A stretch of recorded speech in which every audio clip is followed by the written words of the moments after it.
Bob Huebscher, and this is the Gaining Perspective podcast, where we bring you insightful conversations with some of the top thought leaders in the investment advisor profession and investment management industry. I am the founder of Advisor Perspectives and a vice chairman of VettaFi. Themes ETFs, a new ETF sponsor, offers products that seek to provide investors with a way to own the opportunities that are shaping the future in moving markets with expense ratios that are 40% cheaper than the average charged by its competitors. The offerings at Themes span both cutting edge technologies and traditional industries with targeted exposure ranging from generative artificial intelligence to cybersecurity to airlines to banks. Backed by a former co founder of Global X and a team of dynamic portfolio management professionals who collectively bring decades of experience and extensive expertise to managing ETF portfolios for multi billion dollar asset managers, Themes ETFs aims to disrupt the market with its competitive fee structure.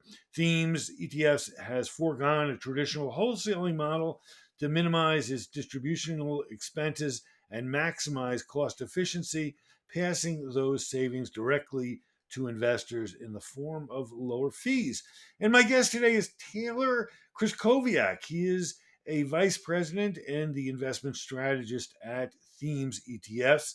So, Taylor, I'm going to start by asking you to tell me about your career path, what led you to Themes, and a little more about your role there.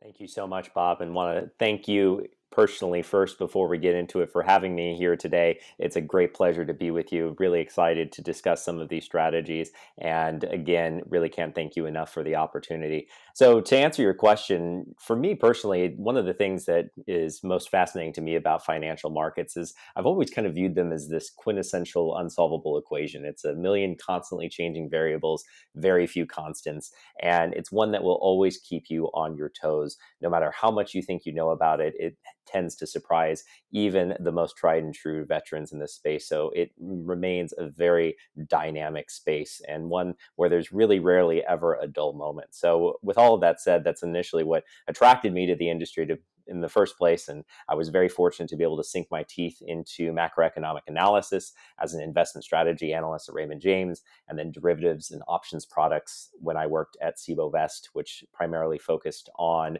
those sorts of buffer derivative-based investments, before ultimately joining some of my former colleagues here to start Themes ETFs and giving investors, I think, some access to some of the most promising parts of the market at some of the most competitive price points possible.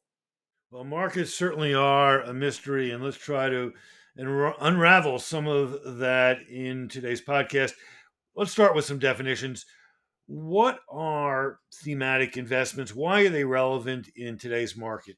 Well, I think themes can be interpreted quite broadly when we take a look at what thematics mean. I think the most basic definition we can use is a access and exposure to a particular segment of that market. So whether that be something like artificial intelligence, cybersecurity, banks, airlines, it really ranges from, again, the cutting edge technologies to traditional industries. It really allows you to make a targeted play rather than buying a broad-based index, for example, like the S&P 500. That is, I think, the significant dichotomy between the two. And as to why they're relevant in today's market environment, the thing I'd like to look at is really the fact that we find ourselves in a very much so a tale of two markets. And really the bifurcation I see between those two markets is the period immediately following the great financial crisis through 2022, when we actually had the emergence of inflation. And during that period, the Federal Reserve kept interest rates at 0%. It was a zero gravity environment where everything tended to float higher, irrespective of asset class. As long as you were putting the money to work in pretty much anything, including broad-based indices, you really couldn't go wrong. But now we've seen a pretty significant shift post 2022. Obviously, the Fed has had to raise interest rates to try to get back in front of the eight ball after inflation came up.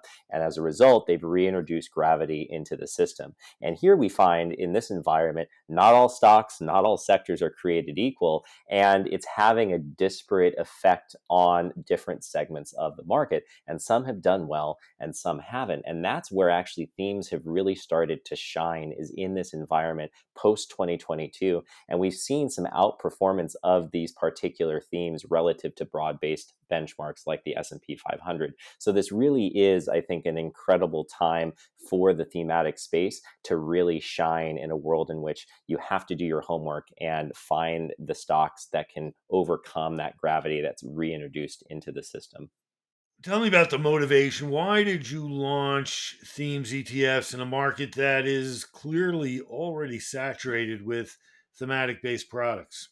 Well, here we saw an opportunity to provide values where we felt others had fallen short. While there are many players in this space, I'd like to think that the thematic space is still relatively nascent. As such, it has one of the greatest hallmarks of a nascent segment of asset management, in that fees are still fairly high. When we take a look at the average expense ratio for thematic funds broadly, the average is about 60 basis points. As we know, that's kind of a far cry from the low cost index ETF solutions that investors have become very familiar with and tend to gravitate towards. And this is where we feel like we've tried to take a page out of Vanguard's playbook and stepped into the space to provide that more competitive fee structure and really push the maturity of the thematic space into its next chapter, which is really providing that cost efficiency onto investors. Your differentiator is that you're low expenses. You want to be the vanguard of the thematic industry world. What are your expense ratios? So we've come and priced our funds at 35 basis points, which represents a 40% discount to that 60 basis point average that I just referenced. So this is the price point that we felt that we could come in competitively while at the same time offering a viable business model, specifically offering that portfolio management, the institutional grade style investment management that you should come to expect in any ETF issuer, while at the same time trying to deliver that cost efficiency. We found the sweet spot there was at that 35 basis points level. It seems to me that you're in a market that has been largely commoditized. Uh, the power behind thematic ETFs, like all other passive ETFs, is algorithmic. There's no human decision making involved. And as you've noted, the primary way in which you compete now is via price. Why would you choose to compete in that commoditized industry where there could very well be a race to the bottom when it comes to price? I think it's a very fair question. And, I think the answer is twofold. And this is something that we genuinely and sincerely believe at Themes and have really made it our mission, because we do think that investors deserve the most competitive cost possible. And obviously, in some of the offerings, they're not getting that currently. And this is where we've really tried to differentiate ourselves in this space and really kind of bring that conversation up in the thematic space in terms of the effect that fees play. And the other thing is I think that in particularly in this space, this goes back to that tale of two markets, right? In the that first period, we I think got very spoiled by double-digit style equity returns. Again, it was the market continued to make new all-time highs year after year, and again delivering those sorts of double-digit returns. And I think in this environment where growth may be a little bit more challenged, I know that the Federal Reserve has hit terminal on their rates, but interest rates still aren't zero. And as a result, we're likely going to see that returns are probably going to moderate going forward. And in that environment where there are relatively lower returns, fees matter more. So I think all of those reasons create a world in which there's a confluence of circumstances that make our offering attractive in this space at this time. Calling all financial advisors. Get ready to boost your practice, portfolios, and network at the Exchange Conference, happening in sunny Miami from February 11th to the 14th, 2024. At Exchange, you'll gain valuable insights to grow your practice and sharpen your investment acumen with the top investment experts. But that's not all. By attending, you can earn over 10 CE credits and join a network that goes beyond business. Join a community that's dedicated to your success. Learn more and register now at exchangeetf.com.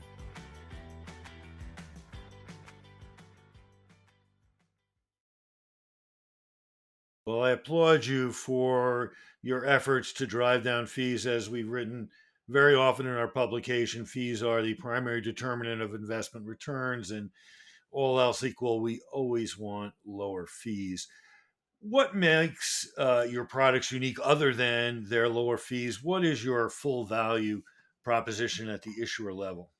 Yeah, obviously, I think it's the easiest one to talk about in terms of the fee differential. It's a very easy stat to rattle off. But beyond that, I think when it comes to taking a look at what we offer as an entire package, that really is making and constructing a better strategy wherever possible. So not only have we come to market with all of these themes at more competitive price points, we, wherever possible, have tried to perfect those themes. And a good example is the airlines ETF, for example, that we just launched, ticker symbol AIRL, only the second in the space. But in producing that ETF and generating that exposure, one of the things that we've done is taken a lot of time to look back over history and see what sorts of index-based methodologies and rules-based methodologies yield the best results. As we all know, past performance is certainly no indicator of future results. But that being said, I think wherever possible, if you can perfect your index methodology, the rules that you implement in constructing a strategy, it will ultimately, all else being equal, give you better odds to try to perform in this market where we know returns are going to be a lot more challenging to obtain than they have in years past. And this is where I really have to credit the incredible product development team headed up by my colleague Calvin Sang, who has done an incredible amount of work over the last year, working very closely with our index providers to, again, try to build a better product, build a better index wherever possible. So I think U.S. Funds is the other ETF provider that has an airline ETF. Uh, so talk about your product development approach. What is it about the design and the construction of your ETFs that makes them noteworthy? So I think, again, when we take a look at the ETFs and the strategies themselves, we've taken a really long, hard look at both diversification. So, for example, taking a look and making sure, I know everyone likes to talk about the Magnificent Seven, but using our artificial intelligence ETF as an example, ticker symbol WISE, we've tried to diversify beyond just those mega cap names into 40 different names. And we've seen that work very positively, I think, when you compare that strategy relative to the NASDAQ, because by including some perhaps lesser known names, but ones that are very much in the space, you can really reap some rewards from a valuation perspective. For example, if you're just buying Google, Amazon, Nvidia, some of these really big names that have already run up quite a bit, it makes the return calculation a little bit more challenging just by virtue of their valuation. So when we take a look at, that's a small example of how we've tried to incorporate diversification across all of our themes. It's not just a handful of names. We really truly try to, split the difference between targeted exposure while at the same time giving you sufficient diversification that may give you an opportunity to have a little bit of an edge when you take a look at valuations. And then, separately, the thing that we've tried to do is also take a look at the triggers for the index methodology themselves. So wherever possible, how can we create a universe of those names that is going to be as selective as possible, but is going to be as strategic as possible as well. So what are the triggers? What are the criteria that are ultimately going to yield perhaps some of the best names that give you some of the best potential and opportunity to perform in this market environment? So you mentioned your generative AI ETF. I think the symbol for that is WISE, WISE. Talk about your lineup and what elements of it are you do you think are noteworthy? I really appreciate the question. We are very excited to unveil. It's been quite the undertaking for the team over the last couple of weeks, but we've launched 11 funds, and those 11 funds span a pretty wide breadth of different themes. So that's everything from, like we discussed, AI, cybersecurity, cloud computing. At the cutting edge of technology, all the way on the other side of the equation, we have things that are much more traditional, things like airlines, things like banks, things like European luxury brands, and then also a suite of fundamental ETFs as well that optimize for things on the balance sheet. So things like natural monopolies. So that's our ticker symbol ZARs, CZAR, is going to be focusing on those companies that have pricing power in their respective markets. Also taking a look at profitable research and development. That's going to be our ticker symbol USRD. So taking R&D as a theme, but then overlaying a profitability criteria to take a look at the best and brightest names in the space that are also yielding a positive return on the balance sheet. So finding that synergy between the two, I think, is really a testament to the innovations of the product development team. Again, some of these great creations that Calvin has come up with. And then finally, I think, one of the other noteworthy products, we're very excited. I know some of them have been second of their name, but this one is actually the first of its name. And that is the ETF that we unveiled that gives exposure to the global systemically important banks, GSIB. So that's both a term that's used by the Financial Stability Board, which is where these names come from. It's also the ticker symbol of our fund. Again, ticker symbol GSIB. And that gives you exposure to the 28 publicly traded again, global systemically important banks. And that's, I think, a perfect example of where having a exposure to the best banks in the banking industry. It's not just the banking sector as a whole. It's going to target those systemically important institutions. And as a result, give you a play on the banking industry that's not nearly as broad-based as simply buying a banking index. It's giving you a much more targeted exposure to the big names in the space. So we're going to include some links to the fact sheets for some of the ETFs that you mentioned. Do you own and manage your own indices, or are you licensing indices that have been developed by others? So yes, we've contracted with Solactive, a German index provider. They're very, very well known in the thematic space, and they've been incredible partners to work with in developing these methodologies. They have been an incredible resource to really, again, kind of refine and optimize these strategies. So a huge shout out to our partners at Solactive that have really made it possible to bring forth all of these ETFs. And all 10 of our ETFs, with the exception of the GSIB ticker, all track Solactive indices that we've launched. So they're all going to be passive based investments tracking those indices that we've worked with Solactive to construct.